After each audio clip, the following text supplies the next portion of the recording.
Yes, now, and welcome back to episode 82 of the Top Loaded Podcast. And Harry, my friend, how are you doing today? Yes, a bit beaten up after the Spurs result, Arsenal Spurs earlier.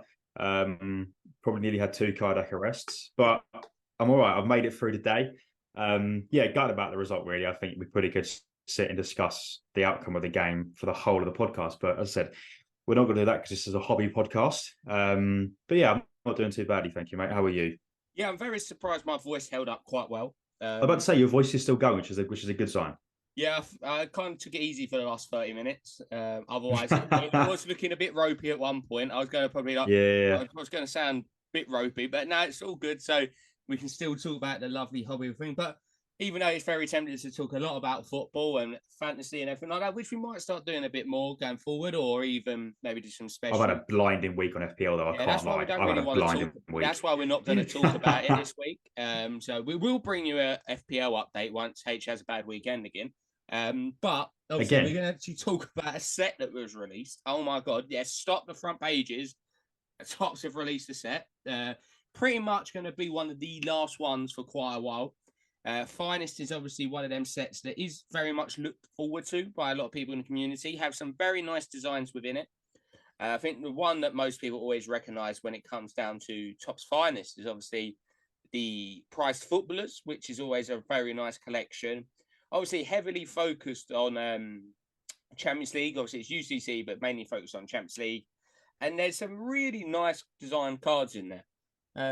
Obviously, not you haven't seen much of it, so obviously I'll be doing a bit more of a review on this one. But Finest is one of them sets that's always a very good looking product. And I've got to say, parallel wise, normally one of the best looking parallels because the actual most of the card doesn't have a background. So yeah, these cards are very aesthetically pleasing. Yeah, I mean, from what I've seen so far, I think I've seen a couple of big hitters on Instagram. I think I've seen, is it the Foden De Bruyne? One, I think, is it? Foden, Um, De Bruyne, Haaland, I think. De Bruyne Haaland. Yeah. I mean, yeah, it's nuts. I do think it's a nice looking set from what I've seen so far on Instagram.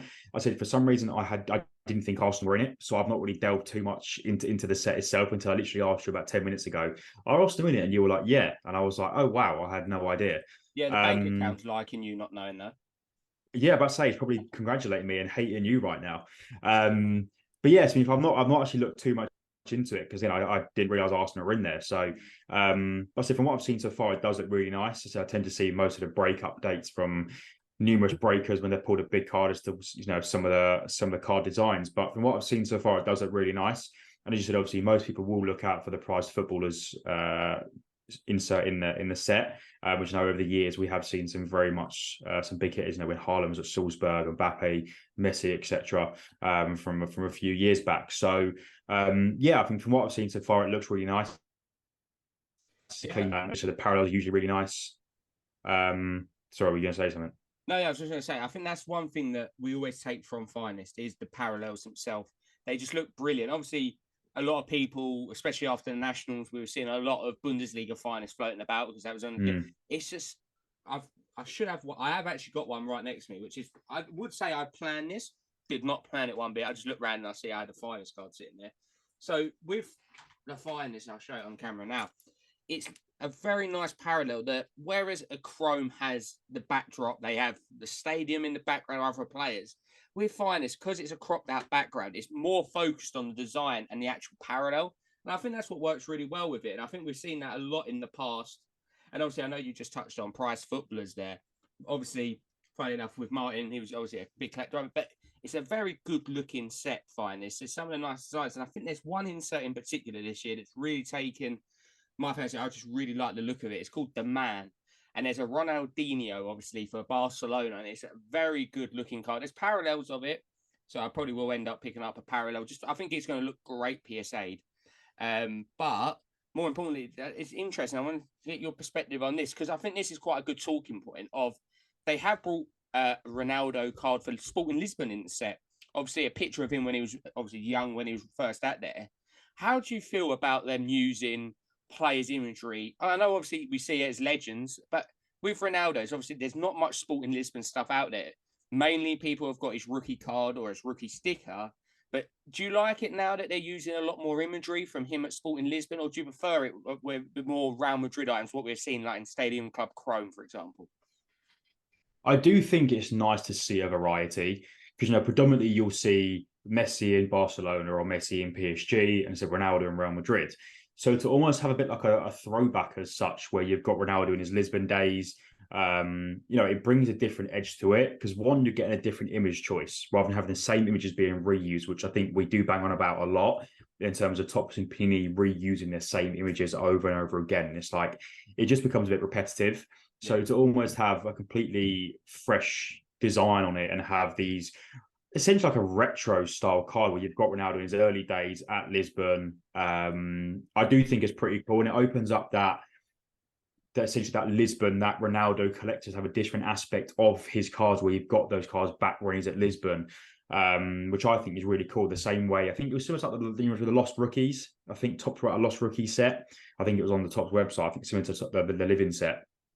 But again, you've got it similar to that, where you've got the younger pictures, the sort of the start of their career.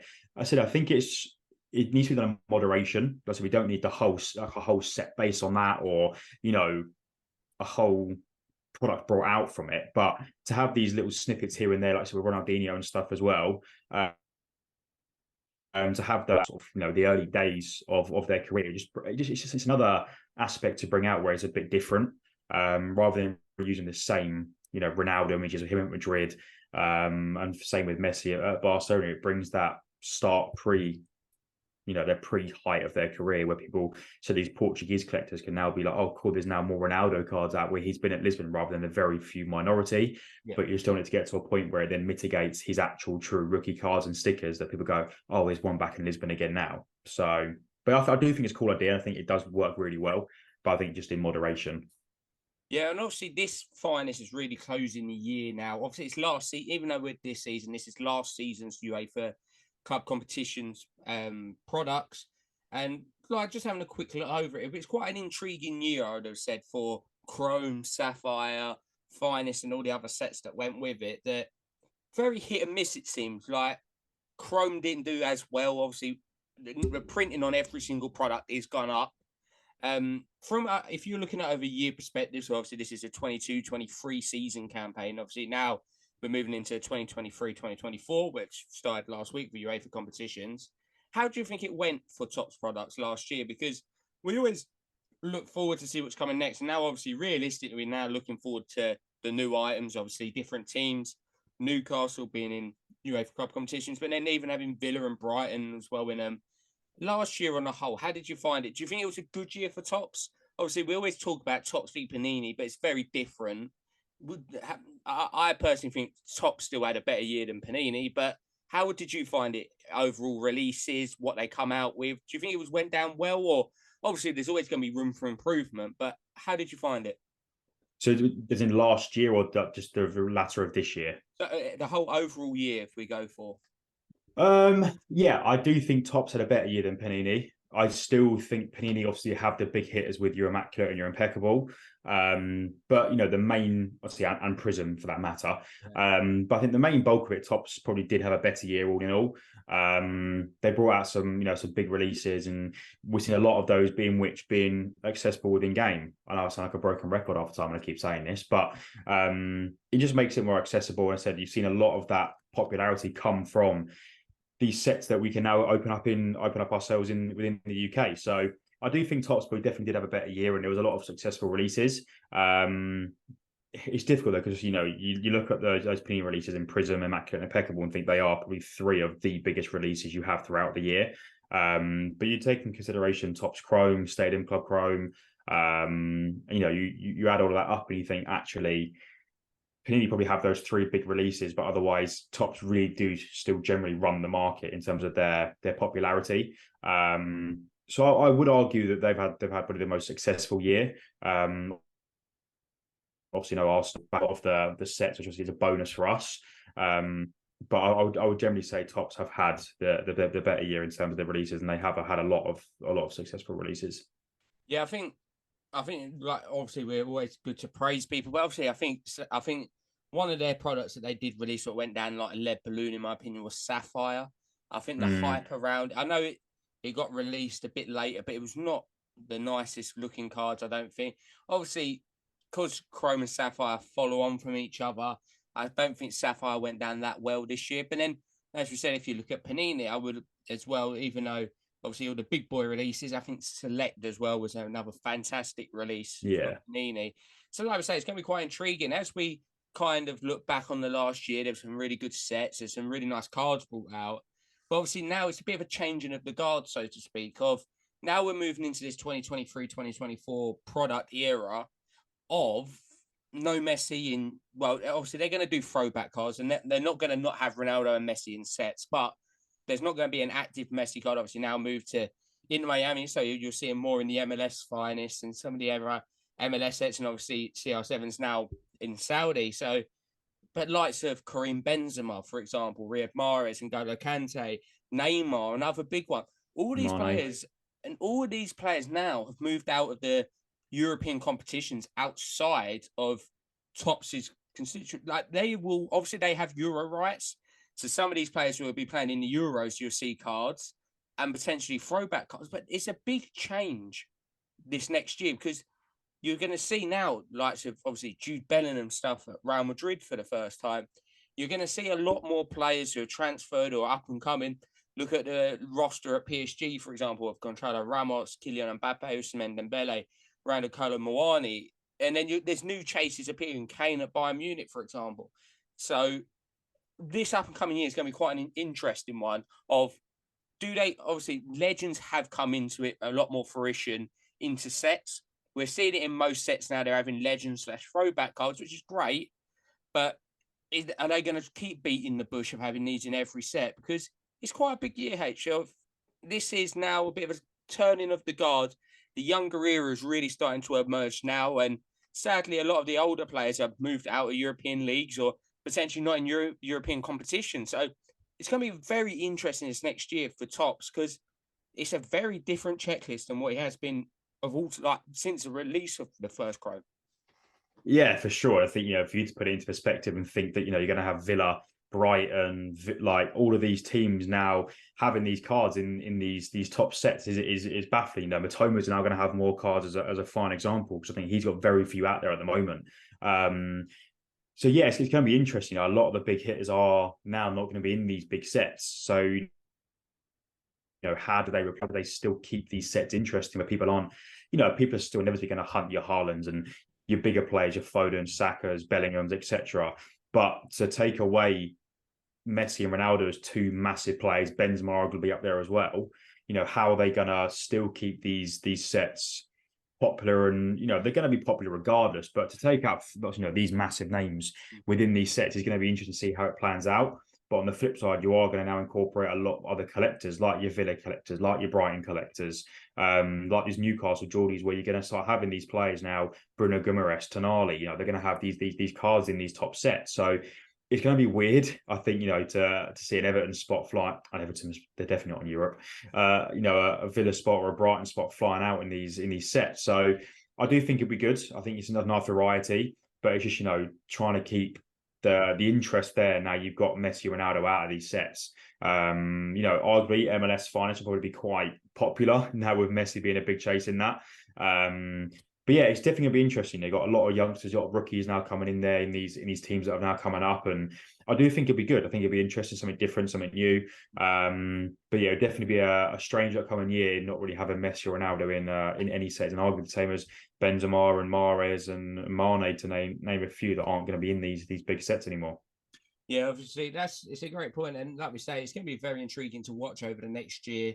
Do Topps even push up Chrome by even more next year? Because I'm seeing cars to 149 to 99 going as cheap as 50p. So the resale market, realistically, if it's not gold to 50 and less, or a short print / case hit, there's not much value in these cards. So it's intriguing to see what they do with that situation, obviously, because if you're looking, this is going to be an interlude into our next talking subject, but if you're buying the box as an individual, it's very hard to make money off a box unless you hit a big card. You're looking £200, say, for a Chrome hobby box. How many things can you potentially hit that even comes close to that? So obviously now, which is why breaking is becoming so popular. Obviously, it always has been popular, but people are realizing, look, while if I'm, for example, collecting Real Madrid and I'm a Bellingham collector, why should I pay £200 for one box where I'm getting 3 to 5 parallels and one auto?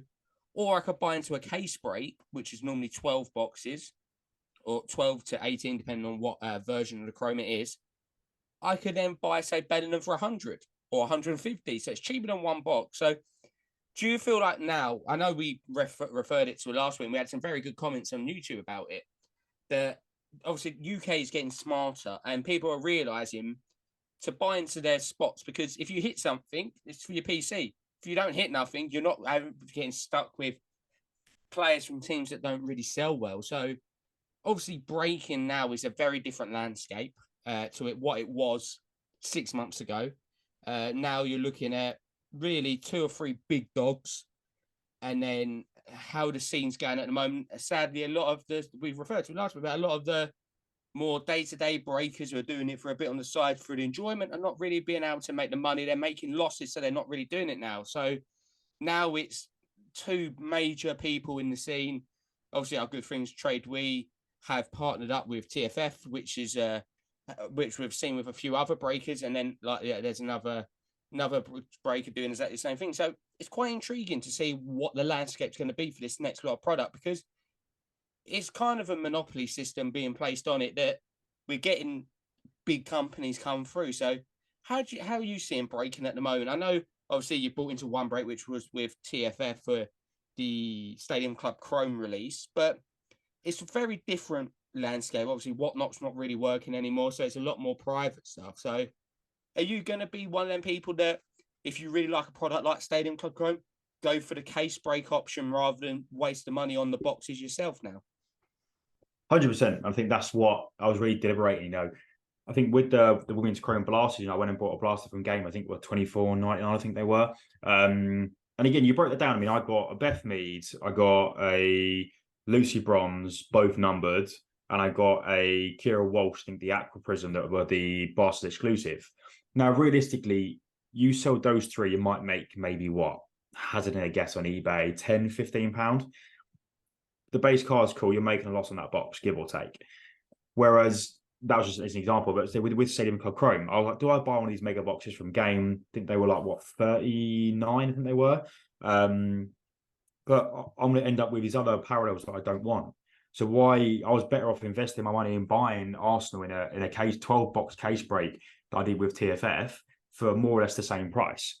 So I think breaking for me is a smarter option, particularly if you're a specific collector.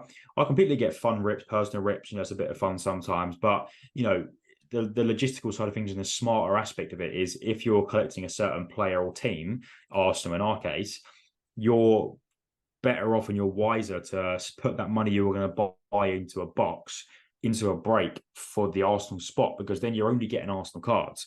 Whereas if you buy a box of, I don't know, let's say Stadium Club Chrome for argument's sake, you're spending 40 quid in a mega box or £200 on a normal box, and you're putting every pound under the sun, but you're only interested in Arsenal. So if you're looking at it as a resale perspective, yeah, you probably don't make money on 70% of boxes you buy unless you put a really low numbered card or an auto, again, a low number card or a big player.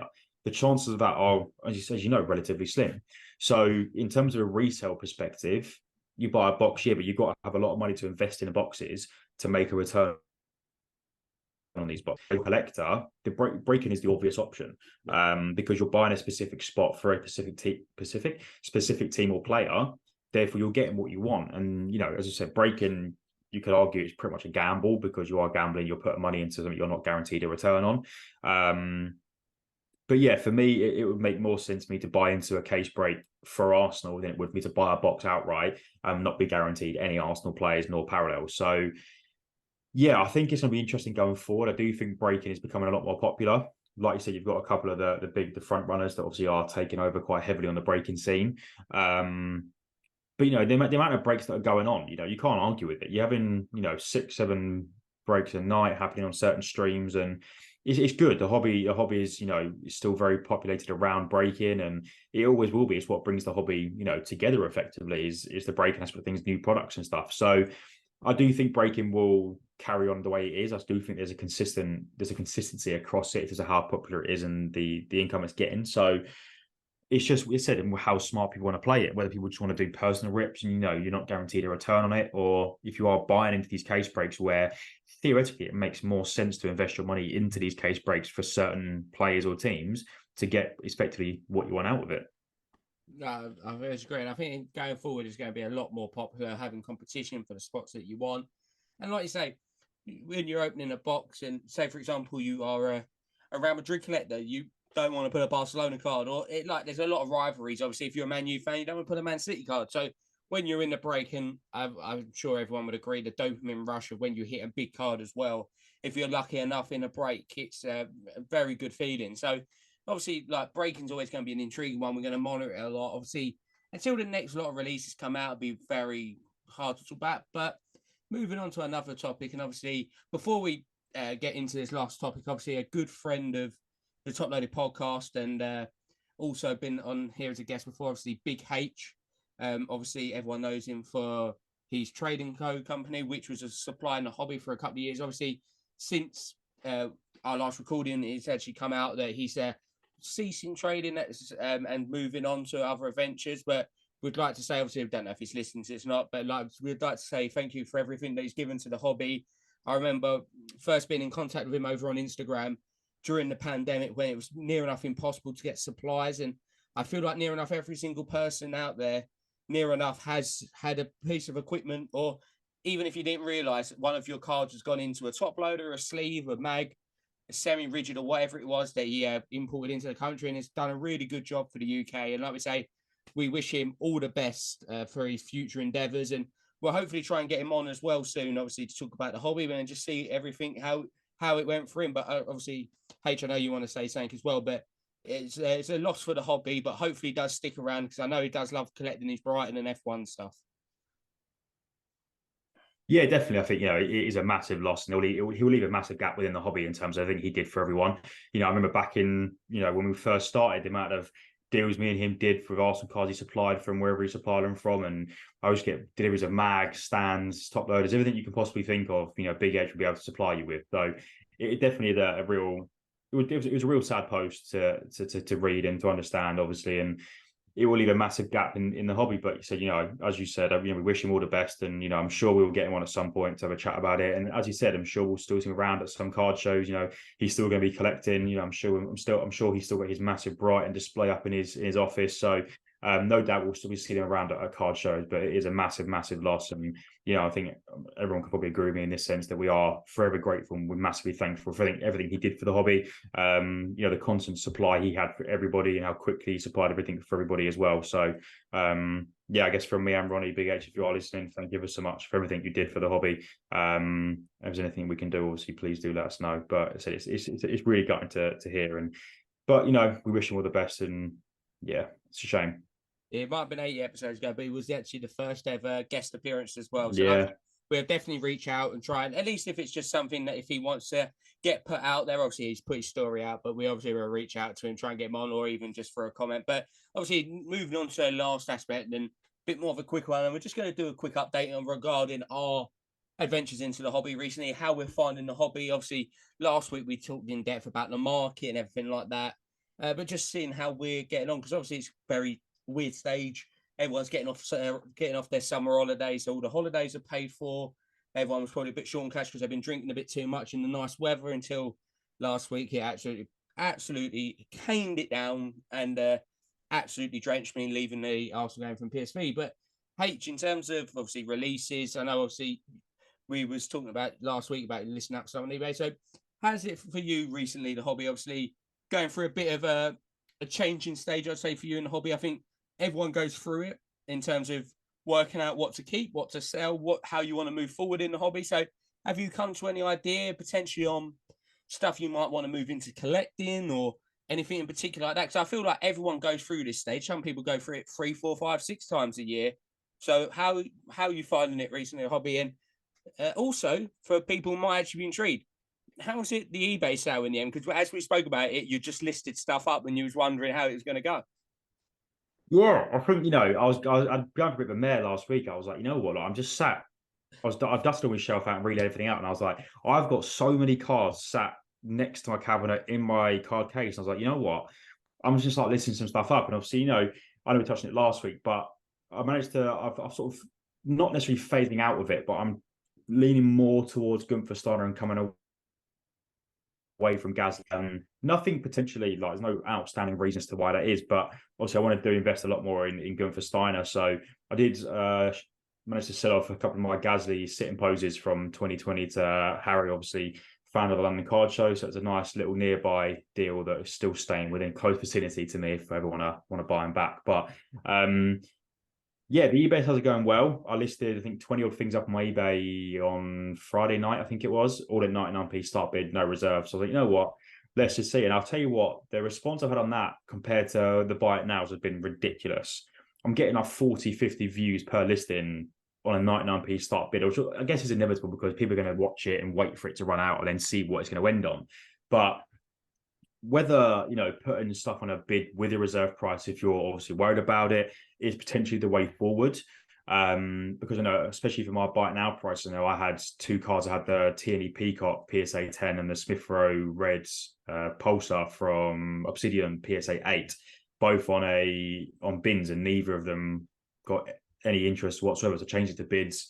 But yeah, it's just interesting. It's interesting, since I've put everything up at 99p start, it's just gained so much more traction and so much more visibility, which I guess, as I say, is inevitable because you are putting it up at 99p start bid. But yeah, it's been a bit more of a successful week in terms of sales and in terms of visibility on eBay. So we'll see. I think they're all due to end, I think, on Tuesday or Wednesday night. I think they end. So obviously, I'm sure we'll come back for the next episode to see how many of them actually sold and whether I got shafted with 99p finishes or not. But yeah, it's been good. I think I'm trying to focus more on Gunther Steiner and Arsenal in general, but specifically Ben White and Ødegaard. But next big purchase I'm hoping is going to be an Ødegaard auto, ideally from Stadium Club Chrome, but otherwise Inception. I've seen a couple of them on eBay and other platforms. So yeah, they're sort of around about probably the 125 to 200 pound mark, I think, anywhere between there, depending on the number. So, but yeah, it's been good. Just a bit of a clear out, bit of a reshuffle. And I redid the whole card case the other day, so it's all looking very clean. But yeah, I've had a bit of a reshuffle and eBay's going well, so can't complain. What about you? Yeah, I think there's a certain word everyone expects me to say. Obviously, for me, the women's focus is still going on. Oh, shock! Yeah, I thought I'd surprise people. I think if I didn't know that by now, but no, yeah. Picked up some very nice cards out in the States last couple of weeks. I picked up a Kim Little Orange to 25 from this year's Chrome, and a Chloe Lacasse, obviously in the Benfica kit, but to 25 as well this week. So just keep an eye on the different markets, what comes up. There's quite a few coming up card wise, but the resale market is very good on the women's Chrome, what I'm finding at the moment. I've seen a lot of, especially Leah Williamson. Her stuff goes for an absolute fortune. Even the base Pulsar, which is one per box, are going for about 20 to 25 pound, which is mental for a non-numbered parallel. You wouldn't get this in men's football. Men's football, you can get a gold of these players for the same price. So, like I say, the women's market is doing very well. Obviously, that's sheerly down to supply of demand, in my personal opinion. There's not many sets out there. You've got women's Chrome and Donruss, if it ever releases. We are about 3 months overdue on that at the moment. It's meant to be releasing the 20th of October, but please don't hold your breath. I can really see that not actually coming out. So hopefully we do get that one soon. But like I say, with women's cards, I think that's been my main focus at the moment. I might try and move a few bits on, but then again, probably won't. Because A, can't be bothered, and B, just can't be bothered really to list them up. That's really my main issue.